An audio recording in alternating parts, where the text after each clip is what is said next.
Hi friends, మనందరం దేని వెనుక పరిగెడుతున్నాం? డబ్బు, సుఖం, విలాసాలు.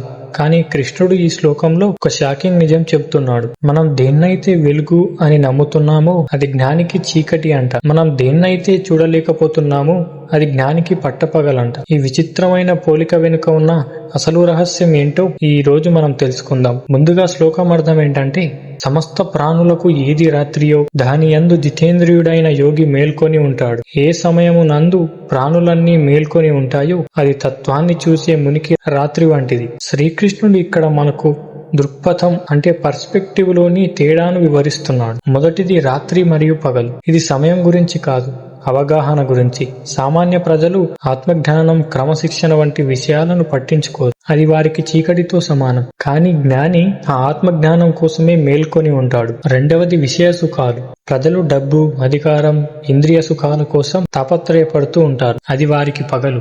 కానీ ఇవన్నీ తాత్కాలికమని తెలిసిన జ్ఞానికి అవి చీకటి లాంటివి. మూడవది అర్జునుడికి క్లారిటీ. యుద్ధం వల్ల వచ్చే లాభ నష్టాల కంటే ఆత్మధర్మం ముఖ్యం అని అర్జునుడు గ్రహించాలన్నది కృష్ణుడి ఉద్దేశం. ఈ శ్లోకంలో జాగర్తి అంటే మేల్కొనడం అనే పదం కేవలం కళ్ళు తెరవడం కాదు, స్పృహతో ఉండటం. ఈ శ్లోకం నుండి మనం నేర్చుకోవాల్సిన విషయం ఏంటంటే, ఈ రోజుల్లో అందరూ చేసే పనే మనం కూడా చేస్తుంటే మనం కూడా సాధారణంగానే మిగిలిపోతాం. గుర్తుంచుకోండి, ప్రపంచం అంతా నెగిటివిటీలో, గందరగోళంలో నిద్రపోతున్నప్పుడు మీరు మీ లక్ష్యం పట్ల, మీ క్యారెక్టర్ పట్ల మేల్కొని ఉండాలి. అందరూ తాత్కాలిక ఆనందాల కోసం ఆకులాడుతూ ఉన్నప్పుడు మీరు శాశ్వతమైన ఎదుగుదల కోసం శ్రమించాలి. జ్ఞాని అంటే అడవికి వెళ్లేవాడు కాదు, అందరి మధ్య ఉంటూనే అందరూ చూసే భ్రమను కాకుండా అసలు వాస్తవాన్ని చూసేవాడు. ప్రపంచం మిమ్మల్ని పిచ్చివాడు అన్నా సరే, మీరు మీ అంతరాత్మ వెలుగులో ప్రయాణించండి. మరి ఇన్ని కోరికలు ఉన్న ఈ లోకంలో ప్రశాంతంగా ఎలా ఉండాలి? సముద్రంలో నదులు కలిసినా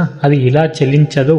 జ్ఞాని కూడా అలాగే ఎలా ఉంటాడో శ్రీకృష్ణుడు తర్వాతి శ్లోకంలో చెప్పాడు. అద్భుతమైన సముద్ర సిద్ధాంతం వచ్చే వీడియోలో చూద్దాం. అంతవరకు మన ఛానల్ ని సబ్స్క్రైబ్ చేసుకోండి. జై శ్రీకృష్ణ.